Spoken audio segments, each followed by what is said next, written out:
सर्वेभ्य 12वीं कक्षा के विद्यार्थियों के लिए पुनः आज हम लेकर आए हैं जो वैदिक साहित्य आपका हमने स्टार्ट किया है। संस्कृत के जो विद्यार्थी हैं उनके लिए बहुत ही इम्पोर्टेंट टॉपिक है दोस्तों। आपको हम यहाँ पर डायरेक्ट आपकी पुस्तक से जो संस्कृत में है उसी को आपको हिंदी में व्याख्या सहित अच्छे से अनुवाद के रूप में यहाँ पर बता रहे हैं। और पीडीएफ जो कि आपको नोट्स हैं वो हम उपलब्ध करवा ही चुके हैं पहले से ही। जिनको प्राप्त नहीं हुए हैं वो प्राप्त कर सकते हैं। अपना नाम, अपने ज़िले का नाम, स्कूल का नाम हमें सेंड कर दें तो आपको पीडीएफ नोट्स मिल जाएंगे दोस्तों, जिसके अंदर आपको संस्कृत साहित्य के नोट्स मिलेंगे, अलंकार और छंद के नोट्स मिलेंगे। अथर्ववेद की बात करेंगे। इससे पहले आपको ऋग्वेद, इसके बाद में यजुर्वेद, सामवेद आपको अच्छे से हमने बता दिया। जो भी उसमें इम्पोर्टेंट था एग्ज़ाम की दृष्टि से, कहाँ से कौन सा प्रश्न बन सकता है हम सारा बता चुके हैं आपको। तो बोर्ड के एग्ज़ाम में किस प्रकार से प्रश्न आपका पूछा जा सकता है वो भी आपको बताया जाएगा। तो आज हम बता रहे हैं अथर्ववेद। चलिए स्टार्ट कर लेते हैं। पुस्तक में देखेंगे सभी, उसमें जो भी इम्पोर्टेंट रहेगा तो हम आपको प्रश्न कहाँ से कैसा बन सकता है वो हम साथ साथ में बता देंगे।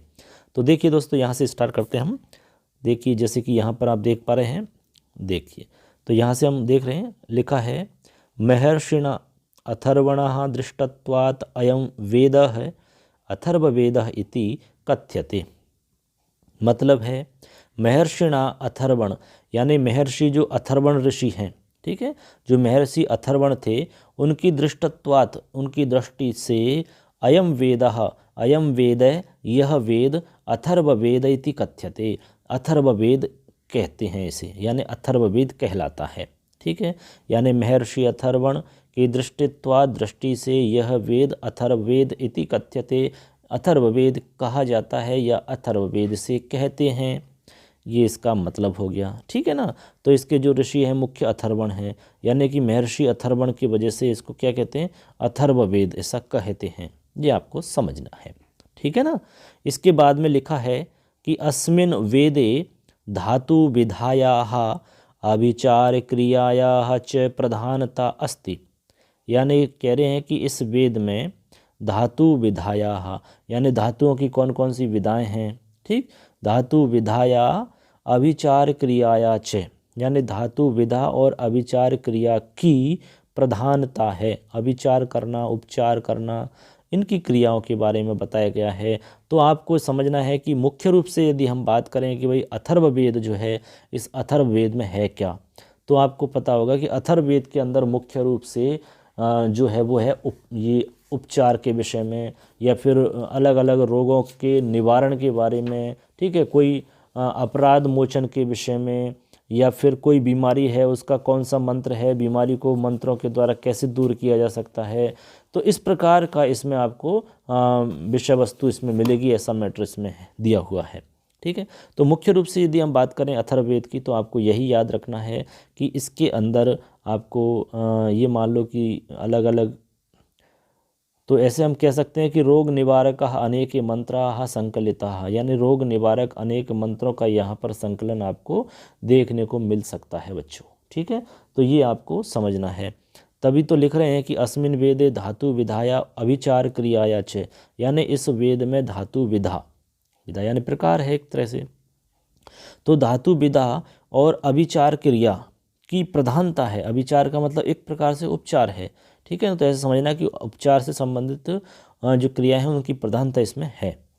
अब इसमें मुख्य जो है यहाँ से आपका प्रश्न बन सकता है, अब जो आगे आपको आएगा इसमें पंक्ति में वो आपके महत्वपूर्ण है, तो यहाँ से ध्यान रखना है। लिखा है अत्र विंशति कांडानी, यानी 20 कांडानी, ठीक है ना, और इसके बाद में लिख रहा है 730 सूक्तानी, उसके बाद में 2987 मंत्राः सन्ति। ये आपके फैक्ट हैं जो कि आपको याद रखने हैं कि यहाँ पर 20 तो कांड हैं। ठीक, यानी कि अथर्ववेद के अंदर आपको कुल कितने कांड मिलेंगे बच्चों, तो आपको कुल कांड मिलेंगे 20, यानी कि इसमें 20 कांड हैं, और 730 यहाँ पर आपको मिलेंगे सूक्त, यानी कि कुल सूक्तों की संख्या की बात करें तो कितने हैं, 730।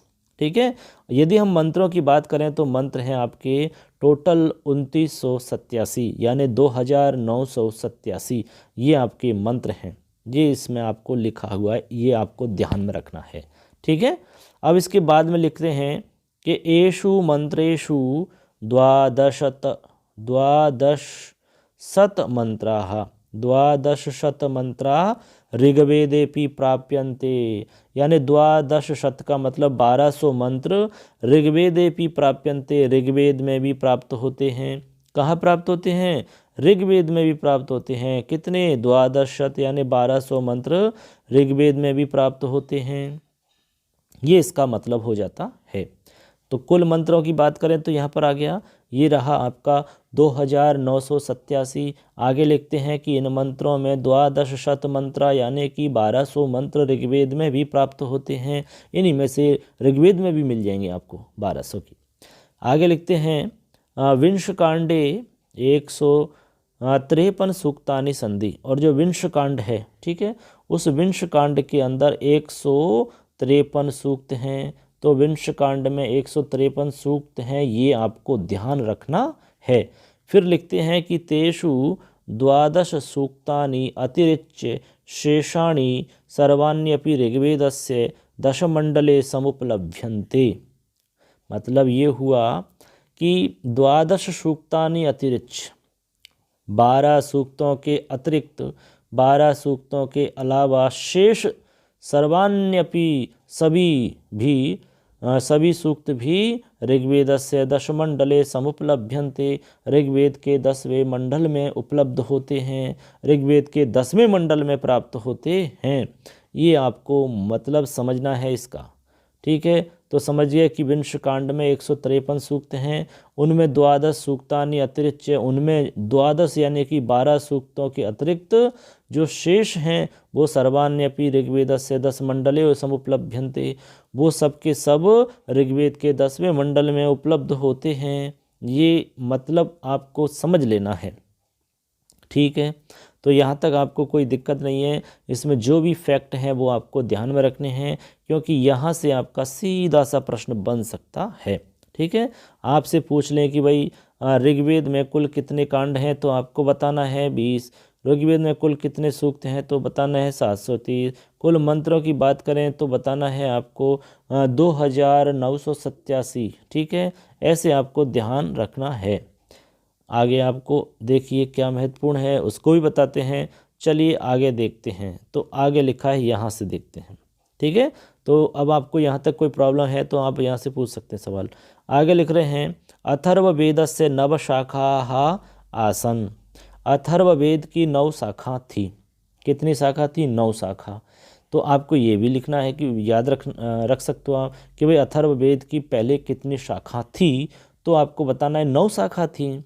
परम यानी परंतु संप्रति 2 एव शाखे उपलभ्यते, परंतु अभी केवल 2 शाखा उपलब्ध हैं। उनमें से कितनी शाखा उपलब्ध हैं? सिर्फ 2 शाखा उपलब्ध हैं अभी। अच्छा, पहले की बात करें तो भाई पहले कितनी शाखाएं थी? 9 शाखाएं थीं, ठीक है। लेकिन अभी हम बात करें कि वर्तमान में उनमें से कितनी शाखाएं उपलब्ध हैं, तो आपको सिर्फ 2 उत्तर देना है कि वर्तमान में सिर्फ 2 शाखाएं उपलब्ध हैं। अब आप नाम देख लीजिए 2 शाखाओं का। एक तो है शौनक और पिप्लादम समाख्य, यानी शौनक शाखा और पिप्लाद शाखा। तो एक तो शौनक शाखा हो गया, एक पिप्लाद शाखा हो गया। ये 2 शाखा ही उपलब्ध बताई जाती हैं।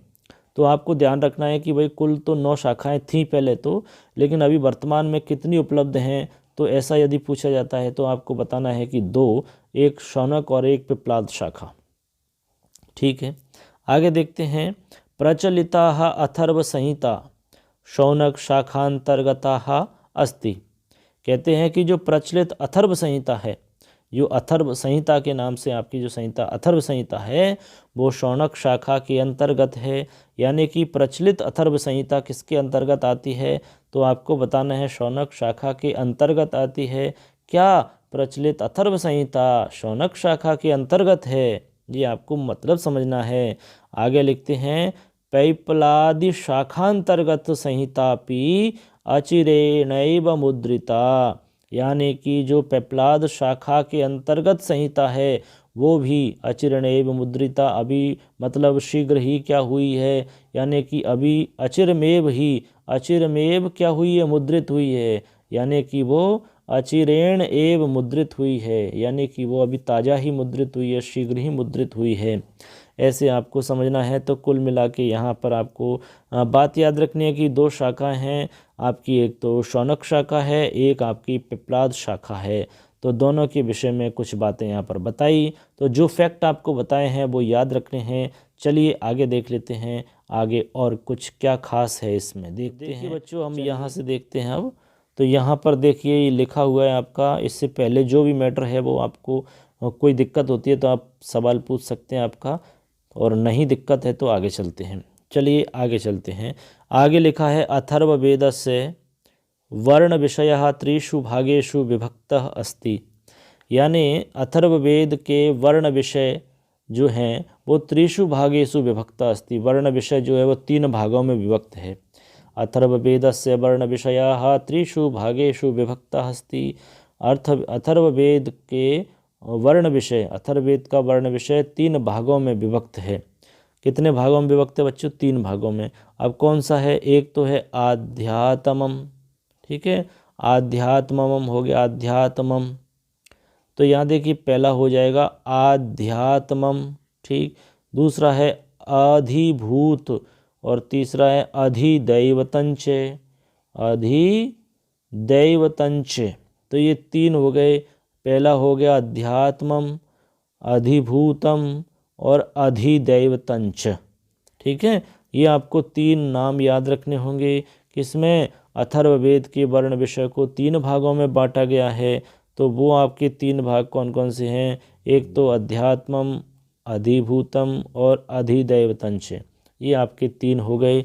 फिर आगे लिखते हैं आध्यात्म विभागांतर्गते ब्राह्मणः, यानी आध्यात्म विभाग के अंतर्गत ब्राह्मणः, ठीक है, ब्रह्मा परमात्मनः चतुर्णाम आश्रमाणाम च निर्देशः प्राप्यते। तब कहते हैं, यहाँ पर पूरी पंक्ति का मतलब समझो। कहते हैं, क्या कहते हैं कि अध्यात्म विभाग के अंतर्गत ब्रह्मणा परमात्मना, यानी कि परम ब्रह्म परमात्मा ब्रह्मा जो हैं वो चतुर्नाम आश्रमानाम च, यानी उनसे संबंधित 4 आश्रमों का यहाँ पर निर्देश प्राप्त होता है। समझे? यानी 2 चीज़ों का यहाँ पर निर्देश मुख्य रूप से मिलता है। एक तो पर ब्रह्म परमात्मा और चतुर्नाम आश्रमानाम, और 4 आश्रमों का यहाँ पर निर्देशः प्राप्यते, निर्देश प्राप्त होता है, ठीक है। तो यहाँ पर ब्रह्मणा परमात्मना चतुर्नाम आश्रमानाम च, तो 2 चीज़ हो गई मुख्य रूप से। पर ब्रह्मा परमात्मा, यानी पर ब्रह्म परमात्मा और 4 प्रकार के आश्रमों का निर्देश प्राप्त होता है, ये मतलब आपको समझना है। आगे लिखते हैं अधिभूतांतर्गते, और जो अधिभूत है उसमें क्या है वो समझो आप। तो कहते हैं कि अधिभूतांतर्गते राजा राज्य संग्रामादीनाम विषयानाम वर्णनम अस्ति, यानी जो अधिभूत है उसके अंतर्गत राजा राज्य और संग्राम, ठीक है, राजा राज्य और संग्राम आदि विषयों का वर्णन है। तो ये आपको ध्यान रखना है कि अधिभूत के अंतर्गत क्या है, तो उसमें आपको बताना राजा राज्य और संग्राम आदि विषयों के बारे में वर्णन मिलेगा आपको। फिर एक लास्ट आपका अधिदैवत विभाग। दैवत विभाग जो है उसके अंतर क्या है, तो लिखते हैं देवता यज्ञ काल संबंधी विषयाणाम विवेचनम प्राप्यते। मतलब, तो मतलब हो जाएगा सीधा सा कि अधिदैवत विभाग के अंदर देवता यज्ञ काल संबंधी विषयों के बारे में विवेचन प्राप्त होता है।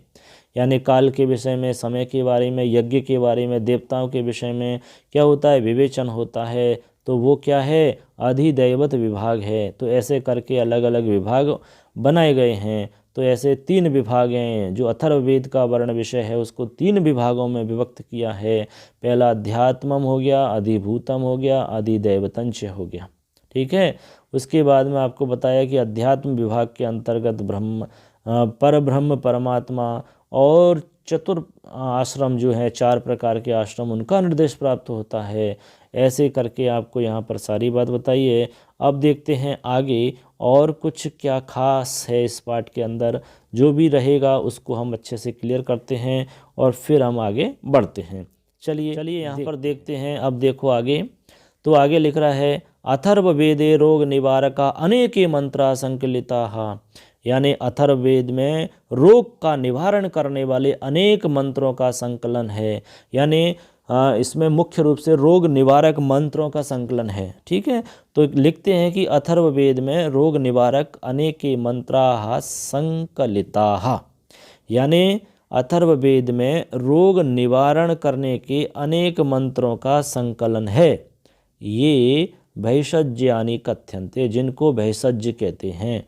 क्या कहते हैं? भैषज्य कहते हैं, दवाई औषधि, उनको हम भैषज्य कहते हैं। ठीक है, इसके बाद में लिखा है आगे, अत्र रुजा, यह रुजा यानी होता रोगः दानव रूपेण कल्पिताः, यानी दानव के रूप में कल्पित है। ठीक है, यही रोगोत्पत्ति भवति, जिनके द्वारा रोग की उत्पत्ति होती है। समझ गए बात को?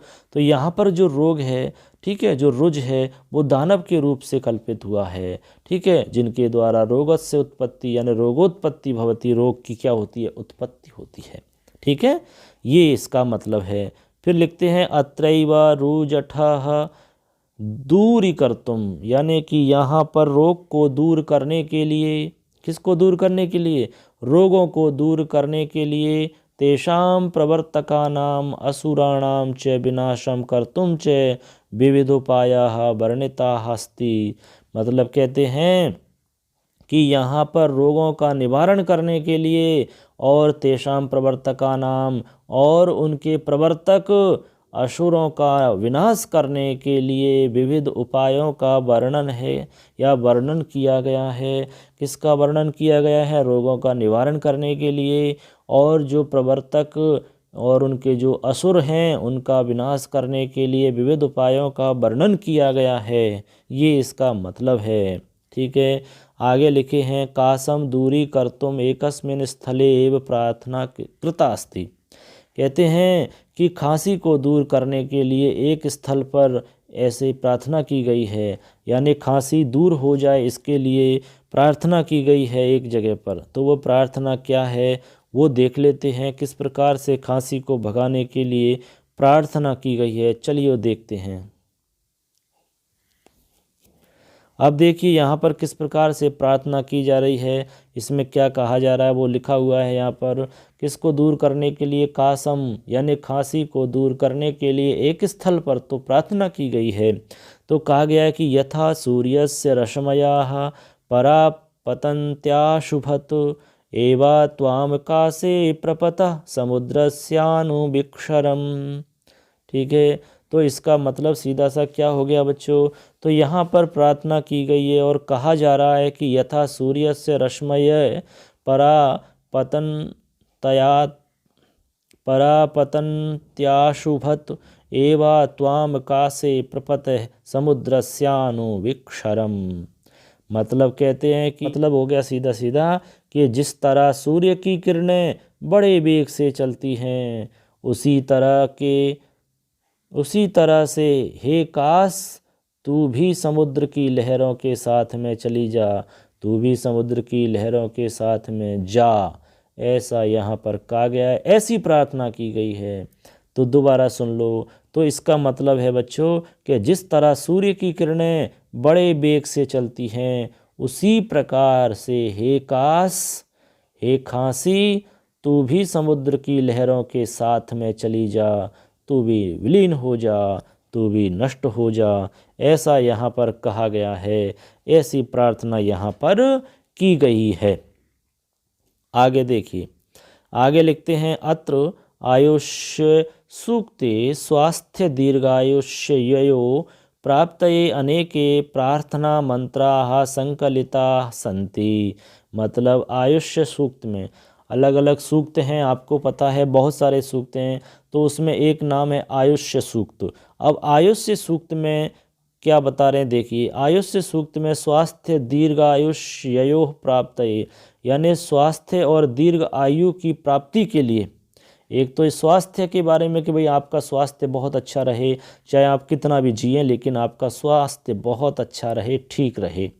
तो एक तो हो गया स्वास्थ्य, दूसरा हो गया दीर्घायु, यानी लंबी आयु की प्राप्ति हो आपको।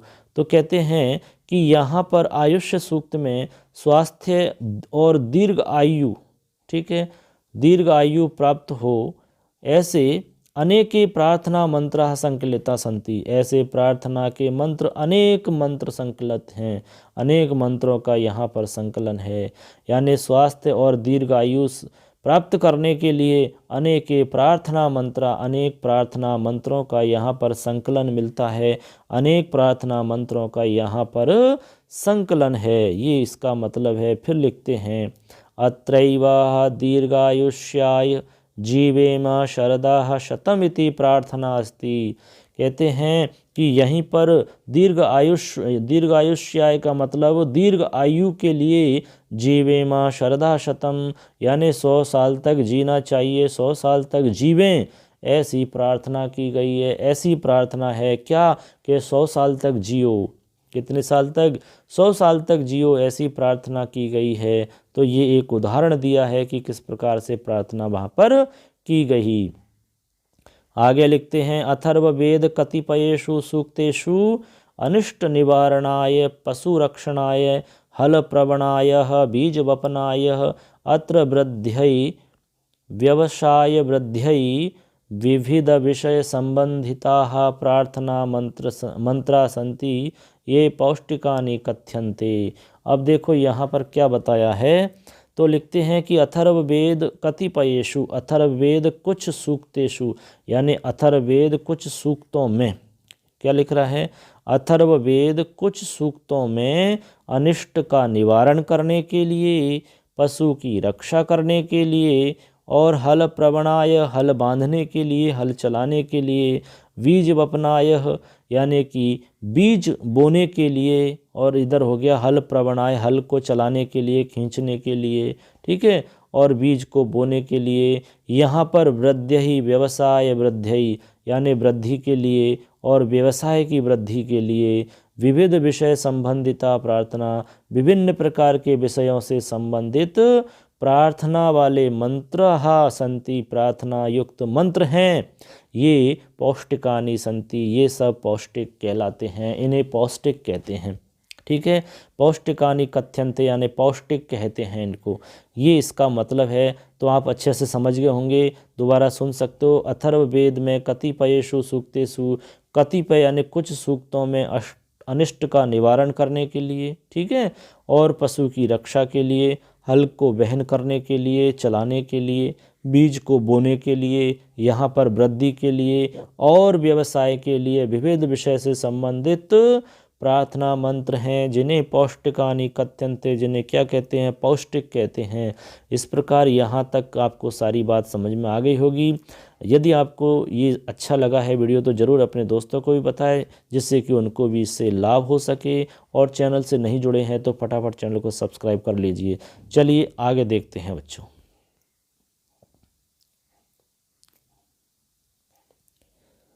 तो आगे लिखा है, यहाँ पर देख पा रहे होंगे यहाँ, प्रायश्चितम इत्यस्य अंतर्गते विभिन्नेषु यज्ञ यागादिषु अनुष्ठानेषु विहितानां दोषानां परिमार्जनाय पापमोचनार्थं प्रायश्चित्त विधानं कृतमस्ति।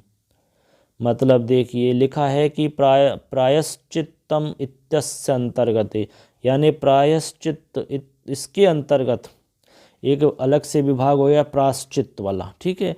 तो लिखते हैं कि प्रायश्चित्त इत्यस्य अंतर्गते, प्रायश्चित्त इसके अंतर्गत विभिन्नेषु यज्ञ यागादिषु, विभिन्न यज्ञ यागों में और अनुष्ठानेषु अनुष्ठानों में, विहितानाम दोषानाम विहित दोषों का, ठीक है, जो विभिन्न दोष कहाँ कहाँ पर, यज्ञ यागादिषु यानी यज्ञ यागों में, अनुष्ठानों में, ठीक है। तो उन सब में बता रहे हैं कि इनमें विहित जो दोष हैं उन दोषों का परिमार्जन करने के लिए और पाप मोचनार्थम पाप का मोचन करने के लिए, पाप को दूर करने के लिए प्रायश्चित्त विधानम कृतम अस्ति, यानी प्रायश्चित्त का विधान किया गया है।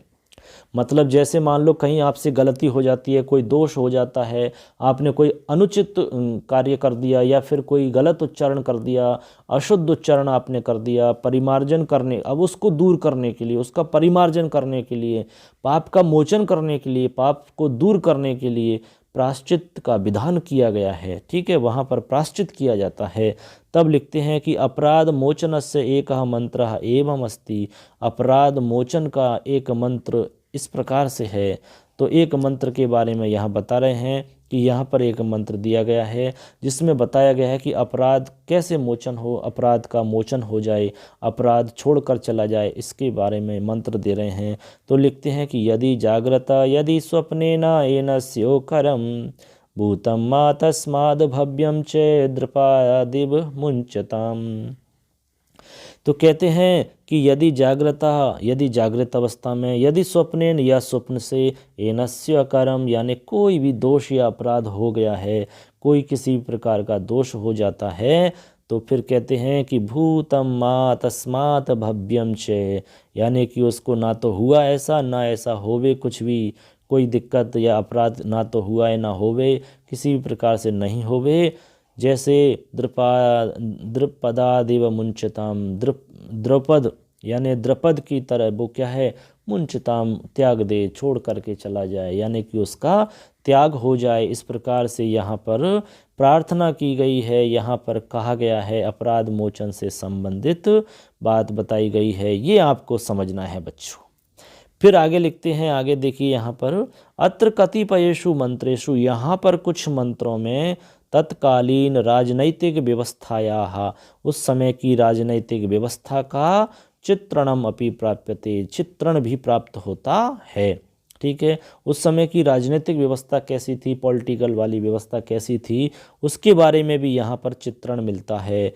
आगे लिखते हैं मंत्राहा राजकर्माणि रूपेण प्रसिद्धा संति, और जो मंत्र हैं वो राजकर्मों के रूप से यहाँ पर प्रसिद्ध हैं, यानी राजकर्मों के रूप में प्रसिद्ध हैं क्या, मंत्र। इस प्रकार यहाँ आपने देखा जो कुछ भी इम्पोर्टेंट था उस सारा का सारा हमने बताया।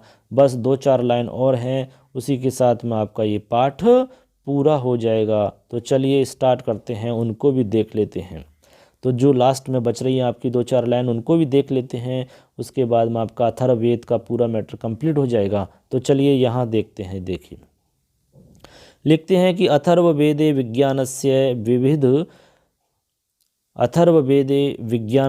विविधानाम अंगानाम विकासा अपि दृश्यते, ठीक है। तो मतलब क्या हुआ, देखिए बच्चों, यहाँ पर लिख रहे हैं कि अथर्ववेद में विज्ञानस्य विविधानाम यानी विज्ञान के विविध अंगानाम विकासा अपि दृश्यते, विज्ञान के विभिन्न अंगों का विकास भी यहाँ पर दिखाई देता है। ये आपको समझना है। कहाँ पर, अथर्ववेद में विज्ञानस्य विविधानाम अंगानाम, विज्ञान के विविध अंगों का विकासा अपि दृश्यते, विकास भी दिखाई देता है, ठीक है।